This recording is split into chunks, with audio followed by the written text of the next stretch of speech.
অভিভাবক, এদেশের খ্যাতনামা আলোচকদের অন্যতম আলোচক, আন্তর্জাতিক খ্যাতি সম্পন্ন মুফাসসিরে কুরআন হযরত মাওলানা আমির হামজা সাহেব, আমি সম্মানিত মোহতারামকে তিনার গুরুত্বপূর্ণ আলোচনা রাখার জন্য সবিনয় অনুরোধ করছি। আসসালামু আলাইকুম ওয়া রাহমাতুল্লাহ।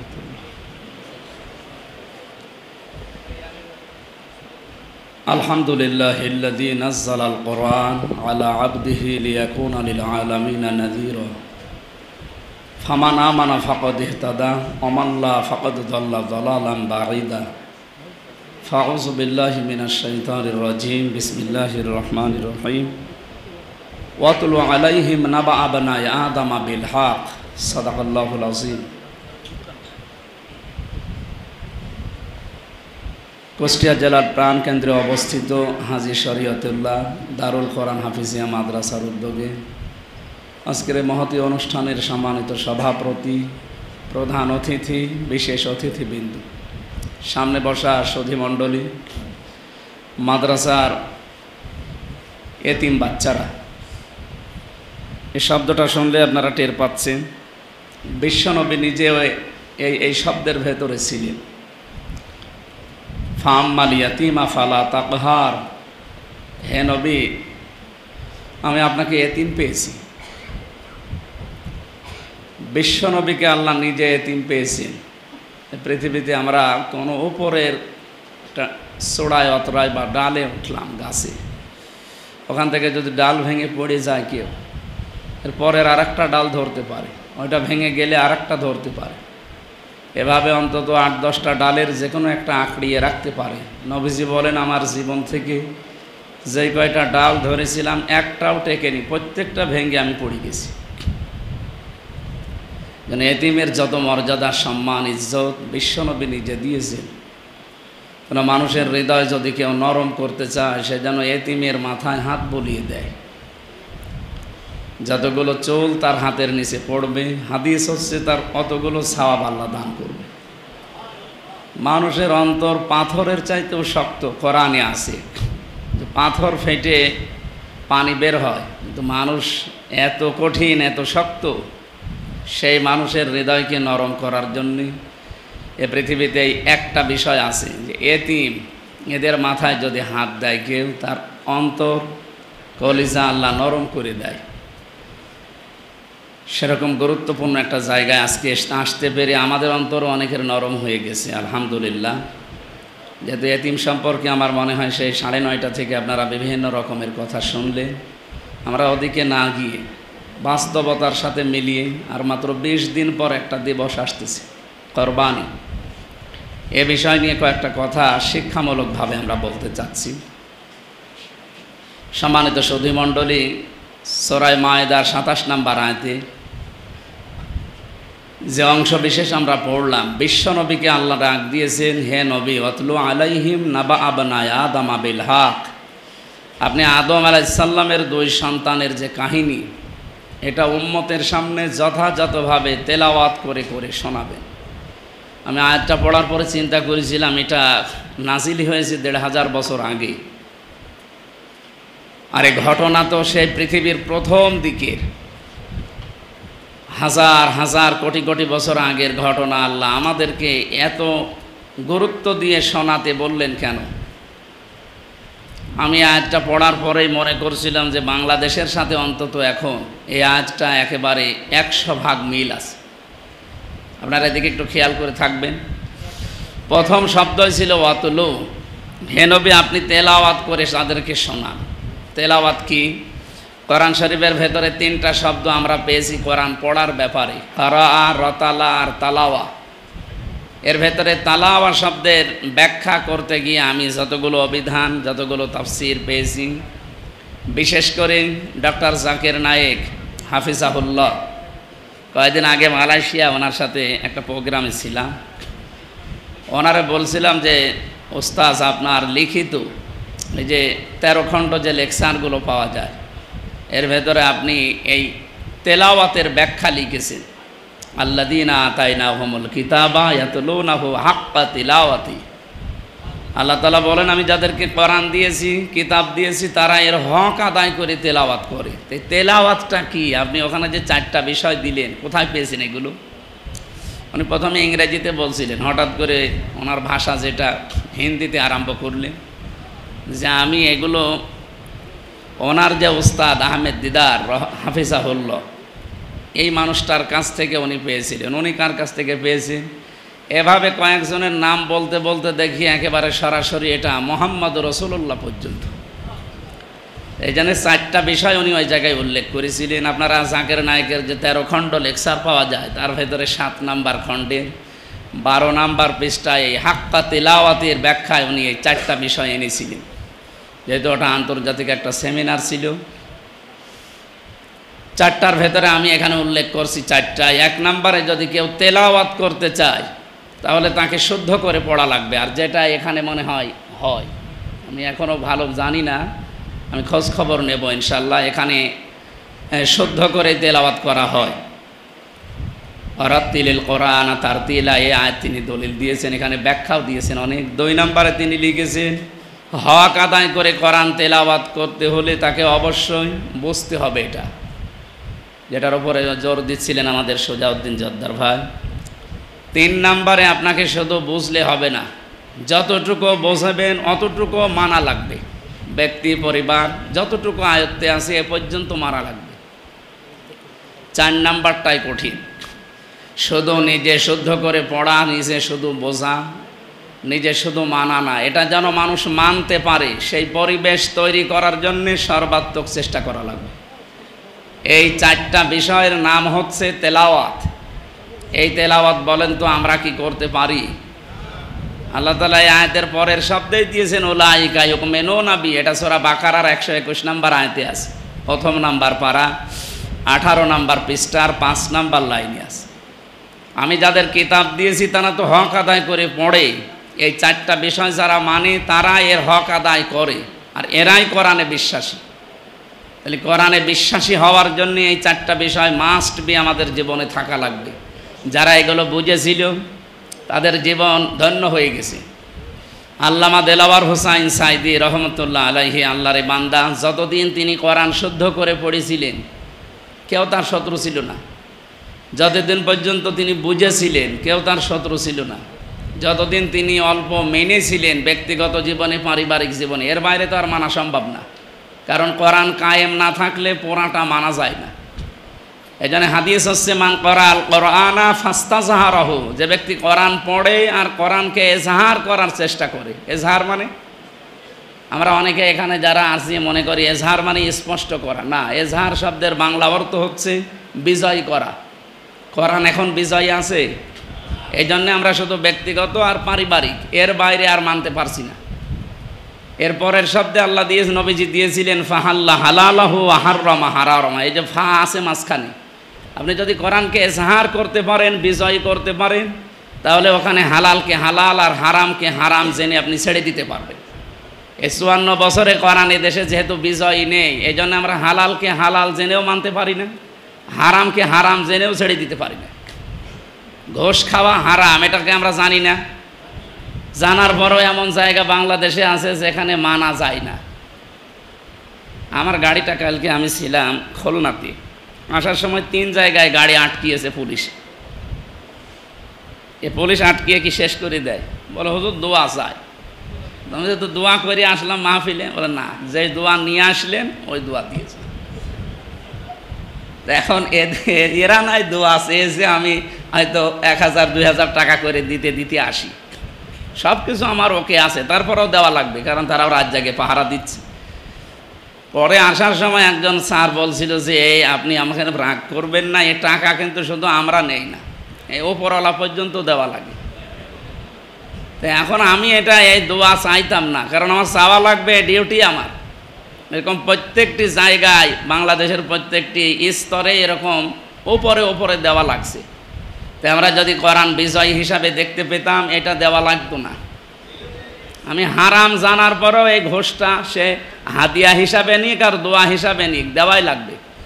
হযরতে মুআয ইবনে জাবাল রাদিয়াল্লাহু তাআলা আনহুকে যেদিন নবীজি পাঠান ইয়ামেনের গভর্নর করে, সেদিন উনি 5টা উপদেশ দিয়েছিলেন। বলেছিলেন, দেখো খসুল আতম আদাম আতন ফায়দা সরা রিশওয়াতান আলাদ্দিন, তুমি একটা দেশের দায়িত্ব নিয়ে যাচ্ছ, মানুষ তোমার কাছে আসবে বিভিন্ন কাজ নিয়ে, হাদিয়া তোফা হয়তো দেবে তোমাকে, হাদিয়া তোফা গ্রহণ করতে পারো ওই পর্যন্ত যতক্ষণ ওটা হাদিয়া থাকে, কিন্তু হাদিয়া যদি ঘোষের পর্যায়ে চলে যায় তখন ওইটা আর নিতে পারবে না। কিন্তু আমার সন্দেহ হচ্ছে এমন সময় দুনিয়ায় আসবে মানুষ বাধ্য হবে এবং তার প্রয়োজন দেখা দেবে যে এই হাদিয়াটা এই ঘোষটা সে নিতে বাধ্য হবে। এরকম পর্যায়ে বাংলাদেশে আছে না? আছে এই কারণে, কারণ কোরআন এখানে এজহার নেই, বিজয় নেই, প্রত্যেকটি জায়গায় আমরা এটাই দেখতে পাচ্ছি। এই জন্য আমাদের উচিত হচ্ছে শুধু কোরআন পড়া না, কোরআনকে এজহার করার জন্য চেষ্টা করা। তাহলে হালালকে হালাল এবং হারামকে হারাম জেনে ছেড়ে দেওয়া, আপনি বাধ্য হবেন ছেড়ে দিতে, ওই পরিবেশ তৈরি হয়ে যাবে। নবীজির শেষ কথা ছিল আদখালাহুল্লাহুল জান্নাহ, তাহলে আল্লাহ তোমাকে জান্নাতে দেবে না দিয়েছে? না না, দেবে না, এটা মাজি, এটা অতীতের শব্দ, তো এই জন্যে বাংলা অর্থ আসবে আপনাকে জান্নাতে আল্লাহ দিয়ে দিয়েছে। আমি হাদিসটা পড়ার পরে চিন্তা করলাম, আল্লাহ নবী মোজারে দিলেন না কেন? বর্তমান, ভবিষ্যৎ, প্রেজেন্ট, ফিউচার এরকম শব্দ দিতে পারতেন, অতীতের শব্দ দিলেন কেন? এই জন্যে দিয়েছে যেই সমাজে কোরআন মানুষ পড়ে, কোরআন এজহার হয়ে যায়, বিজয় হয়ে যায়, প্রতিষ্ঠা হয়, হালালকে হালাল জেনে হারামকে হারাম জেনে মানুষ ছেড়ে দেয়, ওটা একটা মিনি জান্নাত হয়ে যায়। আর ওই দেশ কায়েম করার জন্য এদেশে একামতে দিন যারা, তারা এইটাই চেষ্টা চালাচ্ছে, তাদের অন্য কোনো উদ্দেশ্য নেই। যদি অন্য উদ্দেশ্য থাকে তাহলে এই জায়গায় আপনার আসার দরকার নেই। আল্লামা দেলাওয়ার হোসাইন সাইদি রহমতুল্লাহ আলাইহি উনি কোরআন পড়েছিলেন, বুঝেছিলেন, মেনেছিলেন, ব্যক্তি আর পরিবার পর্যন্ত কোনো সমস্যা ছিল না। কিন্তু তখন তিনি বললেন, না আমি এটা মানুষকে মানাতে চাই, আর এটা মানাতে গেলে যে পরিবেশ তৈরি করা লাগে ওই পরিবেশ আমি করব। তখন তিনি বিভিন্ন নাম পেয়েছেন, এমনকি জেনার মামলা পর্যন্ত খেয়েছেন। বলেন নাউজুবিল্লাহ। আল্লামা আহমেদ শফি হেফাজত ইসলাম, ওনার দিকে তাকান, যতদিন পর্যন্ত উনি কোরআন পড়েছে, বুঝেছে, মেনেছে, কোনো শত্রু বাংলাদেশে ছিল না। কিন্তু যখনই বলেছে যে না এর বিরুদ্ধে কিছু করতে দেব না, কারণ কোরআনের বিরুদ্ধে চলে যায় নবীকে গালি দিলে, আমি ওইটা হতে দেব না, তখনই তার নাম তেতুল হুজুর পাল্টিয়ে দিয়েছে। ওনার নাম কি? তেতুল হুজুর। কত সুন্দর নাম। এভাবে বহু মানুষের নাম পাল্টিয়ে কোরআন আমি শুধু মানব, বুঝবো, পড়বো না, মানাবো, তখনই নাম পাল্টিয়ে যায়। শহীদ আব্দুল কাদের মোল্লা রহমতুল্লাহ আলাই, তার নামও পাল্টিয়ে দিয়েছে। তার নাম কি? কসাই কাদের। তার নাম আব্দুল কাদের মোল্লা। আমি কয়েকদিন আগেও তার কবরে গিয়েছিলাম ফরিদপুরে। তার নামটাই পরিবর্তন করে কসাই কাদের বানিয়েছে। আল্লামা সাইদির নাম পাল্টিয়ে দিয়েছে দেল্লো শিকদার। এই জন্য আমরা এই রাস্তাটা, যেহেতু তেলাওয়াত শব্দের কথা বলছিলাম, অবশ্যই আমাদেরকে হক আদায় করি। কোরআনে বিশ্বাসী হতে হলে এই চারটা বিষয় জীবনে, প্র্যাকটিক্যাল লাইফে মাস্ট বি, এটা থাকা লাগবে। আল্লাহ আমাকে সহ প্রত্যেককে এই শব্দের ওপরে আমাদের জীবন গঠন করার তৌফিক দিন। 2 নম্বরে ছিল কি? নাবা আবনায়ে আদম বিল হক। নাবা মানে সংবাদ, এটা নবী থেকে এসেছে। আমরা বাংলায় সংবাদ বলি, ইংরেজিতে বলি নিউজ। আমি এই শব্দটা ভেঙে দেখেছিলাম। নিউজ লিখতে 4টা শব্দ ইংরেজি অক্ষর লাগে, NEWS। আপনি এন দিয়ে যদি নর্থ ধরেন, ই দিয়ে যদি ইস্ট ধরেন, ডাব্লু দিয়ে যদি ওয়েস্ট ধরেন, আর এস দিয়ে যদি সাউথ ধরেন, তার মানে 4-5 হয়ে যাচ্ছে না? পূর্ব, পশ্চিম, উত্তর, দক্ষিণ। আল্লাহ জানাতে চেয়েছেন, হে নবী, পৃথিবীর সব জায়গায় এই কাহিনীটা আপনি তেলাওয়াত করে করে আপনার উম্মতদেরকে শোনাবেন। কেমনভাবে? বিল হক, যথাযথভাবে, যেভাবে দরকার। কিভাবে দরকার? এই যে এখন যেটা চলছে, এখন আমাদের দরকার, ঈদ করবা কোরবানাং ফাতাকাব্বালা মিন আহাদিহিমা ওয়া লাম ইউতাকাব্বাল মিনাল আখর। তাদের কোরবানি যখন তারা পেশ করেছিল, আমাদের মতো শুধু জবাই করে খেয়ে ফেলা না, তাদের শরীয়ত ছিল এরকম একটা ময়দানে জবাই করে রেখে আসতো। আকাশ থেকে আগুনের ঝলক সেটা পুড়িয়ে ফেলত, যদি ওটা হালাল হয়। ওর কর্মজীবন যদি হালাল হয়, টাকা পয়সা যদি হালাল হয়, ওটা পুড়িয়ে যেত। আর যাটা হালাল না, ওটা পড়ে থাকতো। আয়াত পড়ার পরে আমার মনে হয় বাংলাদেশে যদি এই শরীয়ত এখন থাকতো, কত মানুষ আমরা ধরা খেতাম। আমাদের সাথে অনেকে আত্মীয়তাও করতো না, বলতো 2 নাম্বার পড়ে আসেরটা হবে না।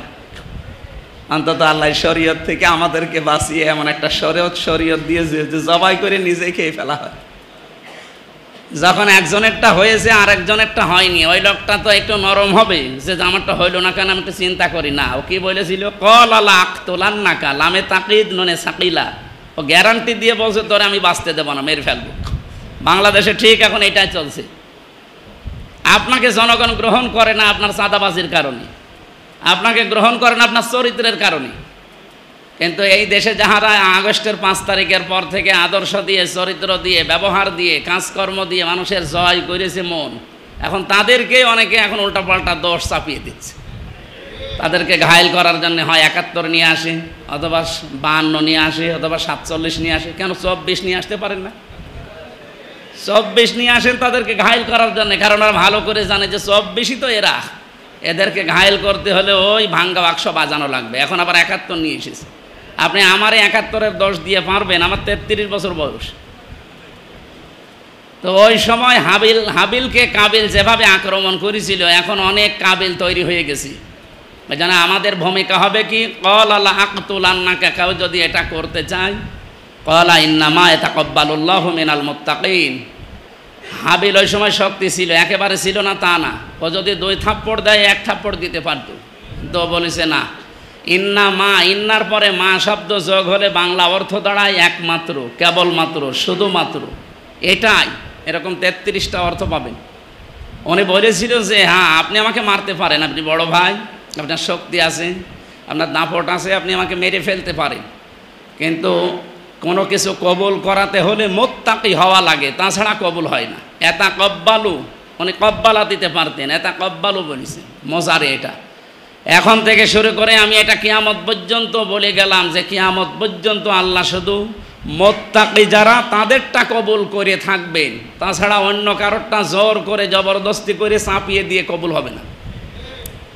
এই জন্য এটা রেকর্ড হচ্ছে, তো সবাইকে বলছি যারা আজ এরকম উল্টাপাল্টা দোষ দেন, অথবা লাইম বাসাত্তা ইলাইয়া এদাকালি তাকুতলানি, তুমি আমার দিকে হাত প্রসারিত করো আমাকে মেরে ফেলার জন্য, কিন্তু না, আমি হাত প্রসারিত করব না। আজ আমরা যারা একামতে দিনের দায়িত্বে আছি, কর্মী আছি, অন্তত মুসলিম যারা, তারা আমাদের হাবিলের ভূমিকায় যাওয়া দরকার। খুব কঠিন পরিস্থিতি চলছে, আপনারা হয়তো কেউ টের পান, কেউ টের পান না। এই কঠিন পরিস্থিতিতে হাবিলের ভূমিকা ছাড়া কোনো ভূমিকায় যে এখন লাভ হবে না। ধৈর্য এবং সহ্য দুইটাই লাগবে। যেহেতু মুত্তাকিদের কোরবানি এই 20 দিন পরে কবুল হবে, এই 20 দিনের পরে আমাদের উচিত হবে কোরবানি কবুল করার জন্য মুত্তাকি হওয়া। মুত্তাকি কি? আমরা বাংলাদেশে সবাই জানি মুত্তাকি মানে বিশাল জব্বা গায়ে দিয়ে পাগড়ি মাথায় দেওয়া, হাতে তসবিহ নেওয়া, এটা তো লেবাস। তাকওয়া শব্দের আধুনিক অর্থ বের হচ্ছে এখন, আপনি আধুনিক ডিকশনারি দেখবেন, আধুনিক অর্থ হচ্ছে যোগ্য হওয়া। আমি শিল্পকলা একাডেমিতে লাতার কাবন্না তবাকানাং তবাকের ব্যাখ্যায় এই শব্দটা নিয়ে এসেছিলাম, যে আপনাকে এক জায়গা থেকে আর এক জায়গায় ওঠা লাগবে। ওই সারা জীবন 71 নিয়ে পড়ে থাকবেন হবে না, 24 নিয়ে এবার পড়ে থাকা লাগবে। সুতরাং যেখানে আছি আমরা ওই জায়গা থেকে যে যার স্থান, ওই জায়গাগুলো যদি উপরে উঠতে পারি, সামনে এ দেশ ইনশাল্লাহ মুসলমানদের হাতে আল্লাহ দেবে। যত রকমের ষড়যন্ত্র আরম্ভ হয়েছে দেশি বিদেশি, এগুলো সব আল্লাহর দিকে। আল্লাহুম্মা ইন্না নাজআলুকা ফি নুহুরিহিম ওয়া নাউযু বিকা মিন শুরুরিহিম, এটা মুখস্থ করে মাঝে মাঝে পড়বেন। নবীজি নিজে এটা পড়তেন যে আমার বিরুদ্ধে যত ষড়যন্ত্র হয় এর মোকাবেলায় আমি যদি না পারি, আল্লাহ আমি তোমার দায়িত্ব দিলাম। সুতরাং এখন আমাদের হাবিলের ভূমিকায় পালন করা দরকার। যোগ্যতা, যে যার জায়গা থেকে আসি, চারিত্রের যোগ্যতা এবং কর্মজীবনের যোগ্যতা এবং দায়িত্বের যোগ্যতা পালন করার জন্য উপরে ওঠার চেষ্টা করা। আল্লাহ আমাদের তৌফিক দিন, সকলে বলেন আমিন।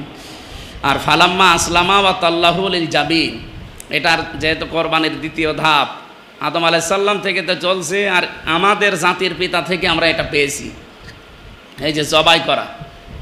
আল্লাহ বলেন দুইজনেই যখন রাজি হয়ে গেছে, আসলামা এটা তাসনিয়া, তখন ও তাল্লাহু লিল জাবিন, তাকে কাজ করে জবাই করার জন্য সিদ্ধান্ত নিয়েছে। আল্লাহ সরাসরি ইব্রাহিম নবীকে বলতে পারতেন ছেলে জবাই করে ফেলো, না, উনি স্বপ্ন দেখিয়েছিলেন, স্বপ্নে কিছু ক্রাইটেরিয়া দেখিয়েছিলেন যে এইভাবে এইভাবে শুধু জবাইয়ের সিস্টেমটা পর্যন্ত যাও, জবাই করা আমার উদ্দেশ্য না, আমার উদ্দেশ্য তোমার মন আছে কিনা এটা দেখা। কিন্তু আমাদেরও এখন সে সময় চলে এসেছি। ফালাম্মা যেহেতু আসলামা তাসনিয়া, দুইজনেই যখন রাজি হয়ে গেছে তখন আল্লাহর বিধান পালন করা সহজ হয়েছে। এই দেশে আমরা যারা শুধু টুপি মাথায় দেই, তারা যদি শুধু মনে করে যে না আমরা এখন ইসলাম কায়েম করে ফেলবো, হবে না। এদেশের জনগণ যারা আছে তারাও চাওয়া লাগবে ইসমাইলের মতো। সুতরাং যারা দায়িত্বে আছে তাদের উচিত হবে ইব্রাহিমের ভূমিকা পালন করা, আর যারা আমরা জনগণ আছি আমাদের এখন এগিয়ে আসা লাগবে আমরা যেন ইসমাইলের ভূমিকায় আসতে পারি। দুইজনেই যখন আমরা এগ্রি হব, ঠিক আল্লাহর বিধান পালন করা সহজ হবে। আল্লাহ আমাদেরকে তাওফিক দিন। সামনে কোরবানি, এই 20 দিনের পরে এই কোরবানি যেন আমাদের জীবনের আসল কোরবানি হয়। আমিন। বারাকাল্লাহু লানা ওয়া লাকুম ফিল কোরআনিল আযীম। একটু বেশি